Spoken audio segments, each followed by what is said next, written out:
हज़रात, इस नशिश में बारहा जिक्र होता रहा कि हुक्मरान मौजूदा सियासी ढांचे को जमी बोस होता देख के इसे अपनी बदनुमानी और नाहली का नहीं बल्कि मजलूमियत का नारा लगाकर बच निकलने के ख्वाह हैं, और ये खुद एक इंतहाई गैर फाल हिज़्ब इख्तिलाफ, सियासत से लाताल्लुक अस्करी अदारों और ज़रा इब्लाग में अक्सरियती राय अपने हक में हमवार कर लेने के बाद किसी भी साजिश की निशानदेही में कोशिशों की नाकामियों के बाद अब खुद अदारों का तसादुम चाहते हैं, जिसका अब वाज़ेह इशारा जजों की तय्युनाती के हवाले से चीफ जस्टिस इफ्तिखार चौधरी साहब की सिफारिशात को रद्द करके दिया जा रहा है, ताकि अदालत रद्द-ए-अमल जाहिर करे और जब एनआरओ फैसले पे अमल दरामद कराए, अहकामात जारी करे, तो हुक्मरान शोर लगाना शुरू कर देंगे ये तो हमारे खिलाफ इसलिए कार्रवाइयां कर रहे हैं, इसलिए मुकदमे खोल रहे हैं, हमारी जायदादें जब्त कर रहे हैं, हमारे बैरून मुल्क लूटी हुई दौलत को वापस लाने की बात कर रहे हैं कि हमने उनकी एक तय्युनाती की सिफारिश नहीं मानी थी, वगैरह वगैरह।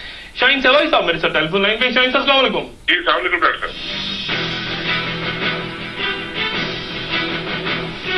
अच्छा शाहीन साहब, इन्होंने चीफ जस्टिस साहब की जो रिकमेंडेशन थी वो नहीं मानी, एक जो खाली शामिल हुई थी रमदे साहब की जगह, और कोशिश हुई पहले कि ख्वाजा शरीफ साहब और साकिब निसार साहब के दरमियान डिफरेंसेस हो जाए। दोनों ने कहा कि जो चीफ जस्टिस कहेंगे, इफ्तिखार चौधरी रिकमेंड करेंगे, हम वैसे ही करेंगे। उनकी रिकमेंडेशन गई, इन्होंने वापस भेजी, अभी पंगा लेना चाह रहे हैं। यानी मियाँ बीवी भी राजी हैं, काजी भी राजी है और पड़ोसी कूद रहा है बीच में। अब क्या किया जाए? ये तो शुरू से ही नजर आ रहा था कि ये चीफ सुप्रीम कोर्ट के साथ झगड़ा करेंगे और नहीं मानेंगे, तो ये बात अब क्लियर हो गई है। इन्होंने पहले भी रमदे साहब की रिकमेंडेशन भी नहीं मानी कि उन्हें जज लगाया जाए, अब इन्होंने ये वाली रिकमेंडेशन भी नहीं मानी, तो अब बात तो बिल्कुल साफ है कि वो नहीं मानने को तैयार है। अब क्या चीफ जस्टिस और क्या सुप्रीम कोर्ट इस बात पर तैयार होंगे कि उनको एग्जेक्टिव जो है डिक्टेट करे, या ये कौन फैसला करेगा कि कौन इसमें से सही है? और आईन में तो लिखा है कि सुप्रीम कोर्ट ही इंटरप्रेट करती है इन चीजों को। तो ये बात मामलात मेरे ख्याल में बहुत तेजी से आगे बढ़ रहे हैं और ये डेडलॉक ज्यादा दिन नहीं चल सके, क्योंकि अब ये चीजें they are coming to ahead. अब कहीं ना कहीं किसी को फैसला फौरी तौर पर करना पड़ेगा कि ये चीजें जारी रहेंगी या इसको यहीं रोका जाए। अच्छा ये बताएं शाहीन साहब कि जो गवर्नमेंट्स रही है पिछली, यानी मियां नवाज शरीफ की जैसे गवर्नमेंट थी तो अंदाजा था कि 3, 4, 5 लोग उनके बड़े करीब थे, वो एक ग्रुप कहलाता था पूरा। मुशर्रफ साहब को पता था जी तारिक अजीज साहब हैं, वहामी जावेद साहब हैं, उसके बाद 2-3 वजीर थे उनके करीब, या फिर फौज पे कोर कमांडर्स थे, कुछ बात शेयर करते थे, कुछ नहीं करते थे, उनका बहरहाल अंदाजा था।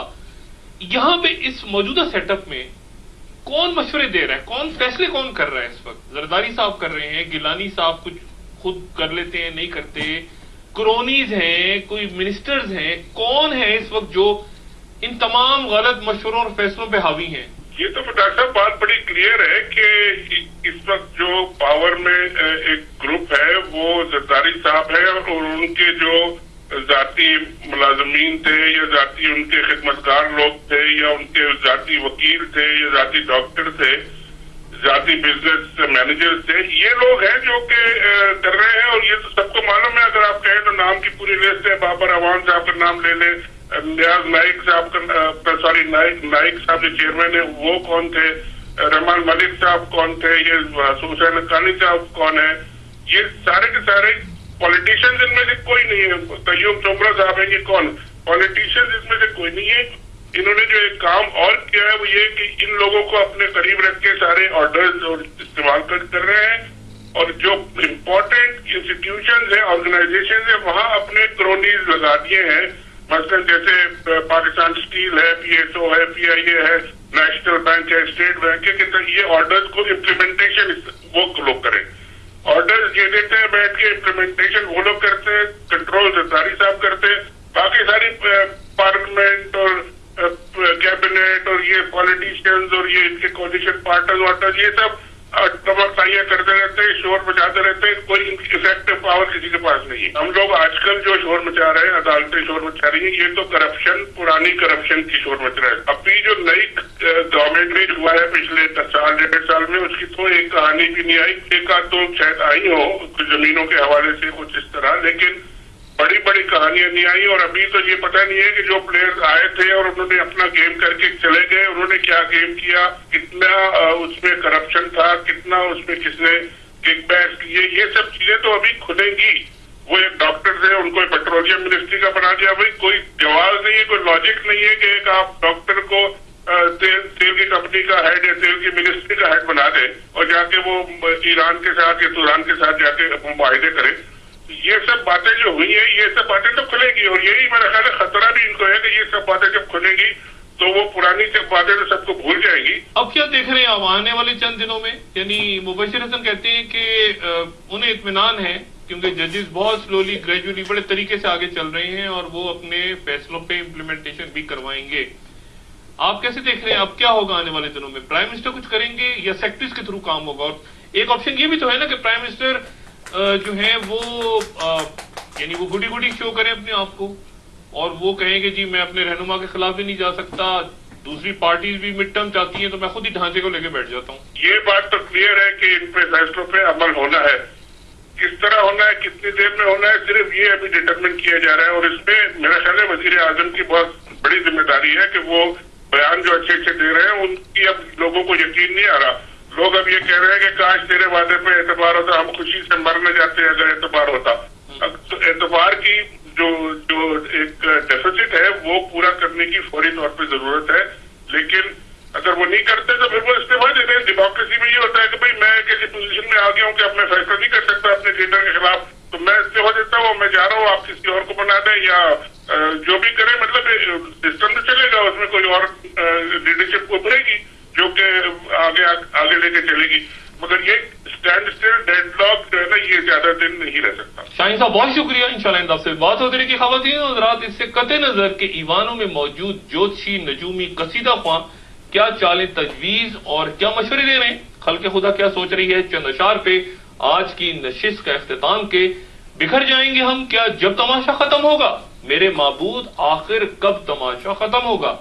چراغ حجرہ درویش کی بجھتی ہوئی لو, چراغ حجرہ درویش کی بجھتی ہوئی لو ہوا سے کہہ گئی ہے اب تماشا ختم ہوگا. کہانی میں نئے کردار شامل ہو گئے ہیں, کہانی میں نئے کردار شامل ہو گئے ہیں, نہیں معلوم اب کس ڈھب تماشا ختم ہوگا. یہ سب کٹ پتلیاں رقصاں رہیں گی رات کی رات, یہ سب کٹ پتلیاں رقصاں رہیں گی رات کی رات, سحر سے پہلے پہلے سب تماشا ختم ہوگا. اور تماشا کرنے والوں کو خبر دی جا چکی ہے, تماشا کرنے والوں کو خبر دی جا چکی ہے کہ پردہ کب گرے گا, کب تماشا ختم ہوگا. اگلے پروگرام میں انشاءاللہ تماشا سب کٹ پت اب تماشا ختم ہوگا. کیا مشورے دے رہے ہیں شاہین صاحب, بہت شکریہ. انشاءاللہ آپ سے بات ہوتی رہی. خواتین اور حضرات, اس سے قطع نظر کے ایوانوں میں موجود جوتشی, نجومی, قصیدہ خواں کیا چالیں تجویز اور کیا مشورے دے رہے ہیں, خلق خدا کیا سوچ رہی ہے, چند اشعار پہ آج کی نشست کا اختتام کے. بکھر جائیں گے ہم کیا جب تماشا ختم ہوگا, میرے معبود آخر کب تماشا ختم ہوگا. چراغ حجرہ درویش کی بجھتی ہوئی لو, چراغ حجرہ درویش کی بجھتی ہوئی لو ہوا سے کہہ گئی ہے اب تماشا ختم ہوگا. کہانی میں نئے کردار شامل ہو گئے ہیں, کہانی میں نئے کردار شامل ہو گئے ہیں, نہیں معلوم اب کس ڈھب تماشا ختم ہوگا. یہ سب کٹ پتلیاں رقصاں رہیں گی رات کی رات, یہ سب کٹ پتلیاں رقصاں رہیں گی رات کی رات, سحر سے پہلے پہلے سب تماشا ختم ہوگا. اور تماشا کرنے والوں کو خبر دی جا چکی ہے, تماشا کرنے والوں کو خبر دی جا چکی ہے کہ پردہ کب گرے گا, کب تماشا ختم ہوگا. اگلے پروگرام میں انشاءاللہ پھر ملاقات ہوگی. اپنا دوستوں, رشتہ داروں, گرد و نواح کے لوگوں کا سب خیال رکھیے گا. اللہ حافظ. سپریم کورٹ کے جو احکامات ہیں ان پر میں نے حکم دے دیا ہے to the ministry of law and justice, اس پہ فوری عمل کیا جائے. عمل درآمد کریں گے تو ان کا اخلاقی جواز بڑھے گا. حکومت فیصلے کی پابند ہے اور کوئی رستہ نہیں ہے ماسوائے اس پر عمل درآمد کرنے کا. مسلم لیگ نون والے جس دن سے آصف علی زرداری صاحب پنجاب میں تشریف لائے ہیں ان کی نیندیں اڑی ہوئی ہیں. تو آئیں اور آپ موجود آپ استقبال کریں گے, بالکل کیوں نہیں کریں. انصاف ہر قیمت پر ہونا چاہیے, قیمت چاہے کتنی زیادہ ہی آپ کو چکانی پڑے, لیکن آپ انصاف سے ایک قدم بھی کسی صورت میں پیچھے نہ ہٹیں. آپ کو چکانی پڑے لیکن آپ انصاف سے ایک قدم بھی کسی صورت میں پیچھے نہ ہٹیں.